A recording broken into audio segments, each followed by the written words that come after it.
So I've got the honour of moderating a question and answer period, and we've got lots of time for discussion. Thank you very much, Mark, for that incredible tour de force. It was fantastic. And so it's now open for discussion. I think there are microphones in the middle of each aisle, so please don't be shy.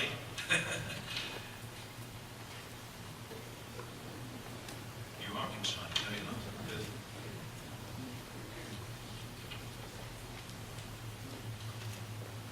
What are the current technical barriers to using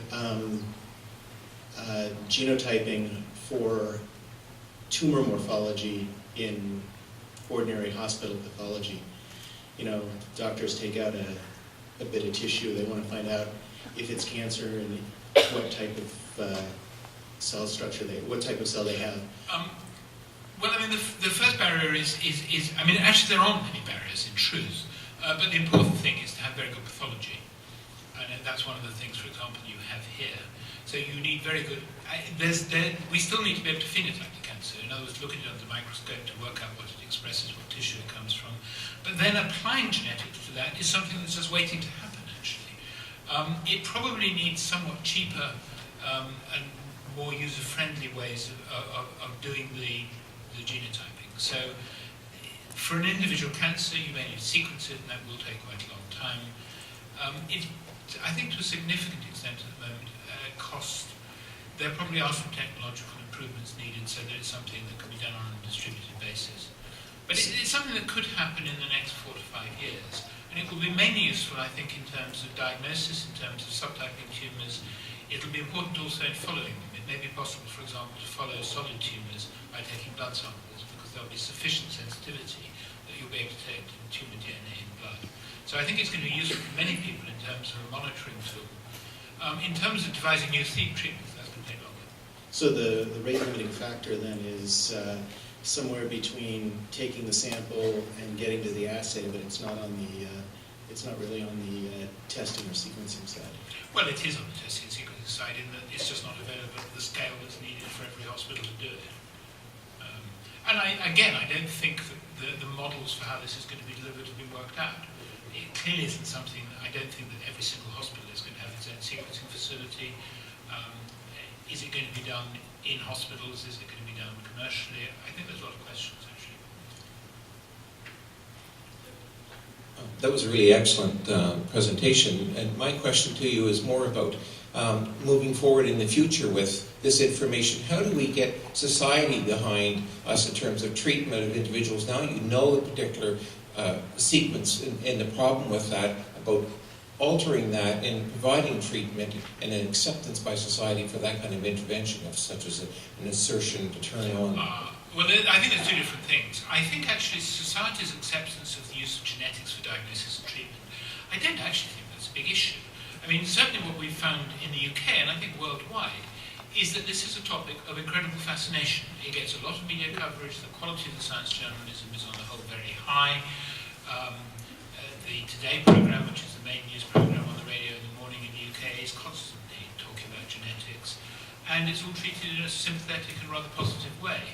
And anything that has clear and obvious benefits to patients want to have, actually. So I don't think that's an issue. The second question you asked, though, which is in terms of genetic modification, gene therapy, the issues there are somewhat different. But again, in terms of somatic gene therapy, so changing the genes in tissues, there are already examples where that's being done in immunodeficiency. And again, I think society's acceptance of that is pretty good. Where people are likely to get much more worked up is any changes which might affect the germline and be inherited as a result. And that's a very big hurdle for society. And that will need a lot of discussion, debate, and I think regulation. And different countries have different regulatory systems. I'm going to throw a curveball.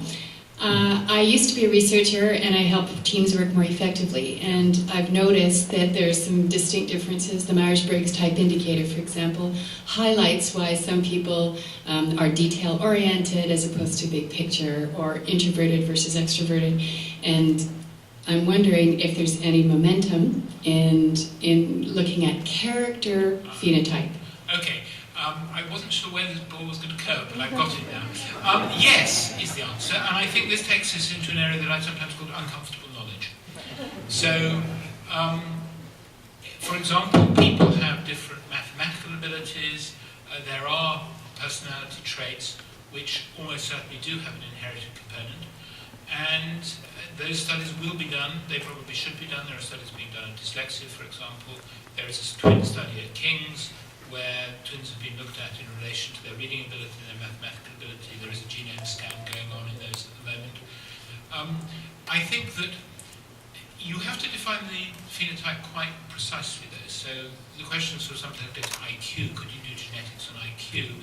Well, it's probably not a sensible thing to do because IQ is such a complex construct. So it's a question of dissecting out those phenotypes in some sort of accurate way. I must say, I think there shouldn't be limits to discovery by science. The issue is how society uses that information. But I think what's implicit in your question is, are there genetic aspects that affect behavioural traits? And the answer is almost certainly yes.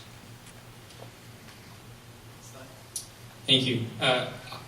I was surprised when you said, within the foreseeable future, you don't expect everyone to have their genome sequenced.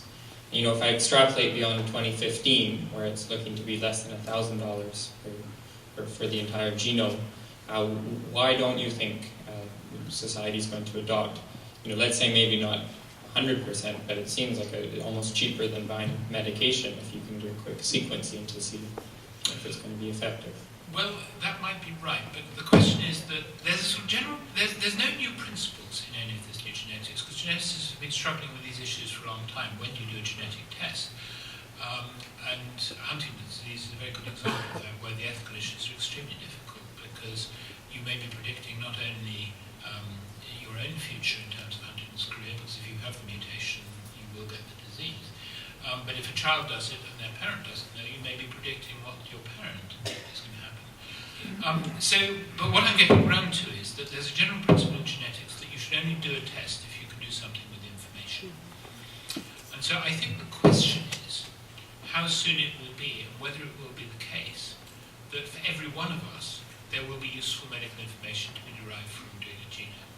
Now, it may be that in the choice of antibiotics, it could be that there will be examples that will emerge. I think it's just too early to say.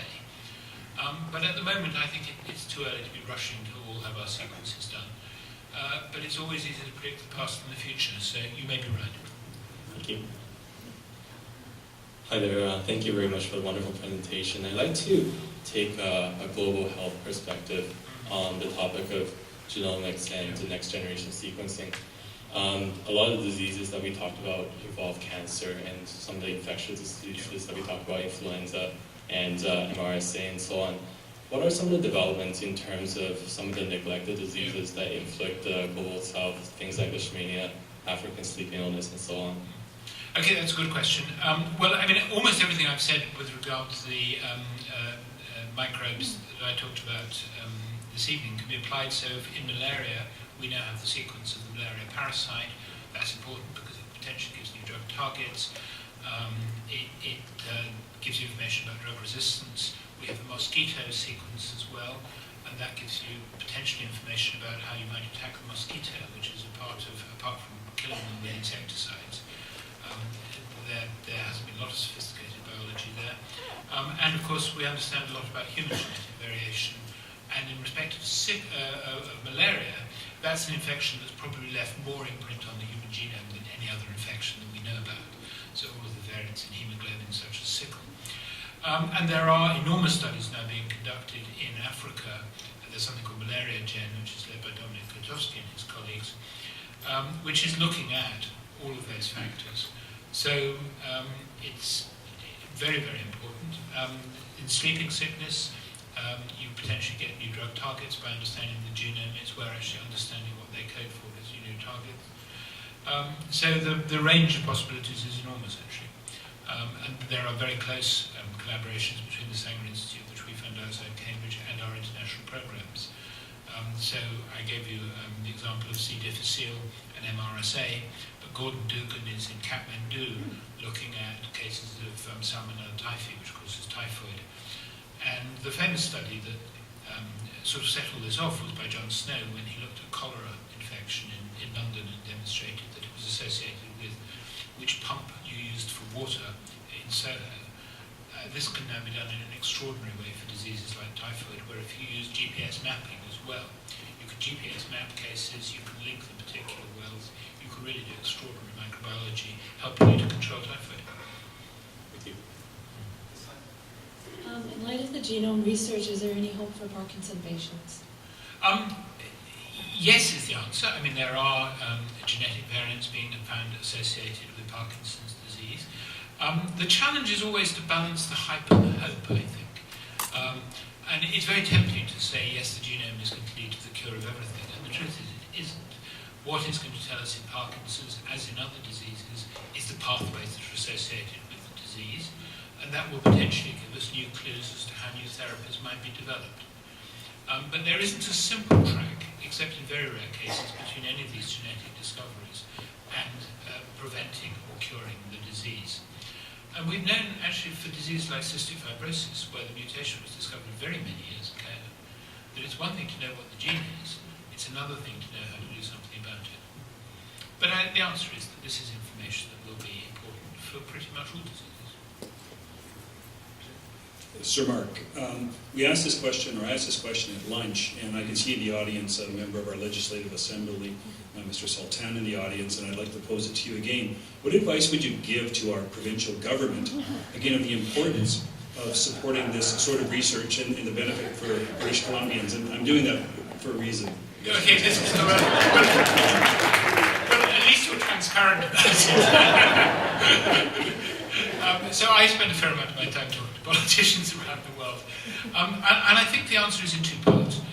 I think if you want a first-class health service, then it has to be a health service that does research, is involved in research, because there is so much that we do not know about the diagnosis, the treatment, the prevention of disease, that if you want a very good health service, you need inquiring staff within it. You need inquiring doctors, you need inquiring nurses, you need people who understand the nature of evidence.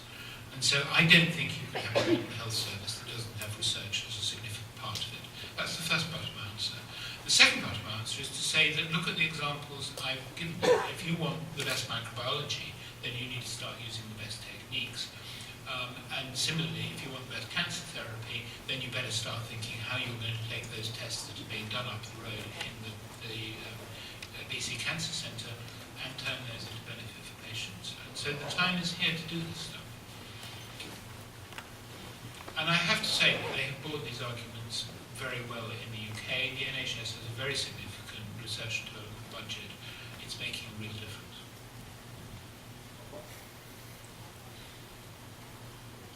We reached the end of our questions.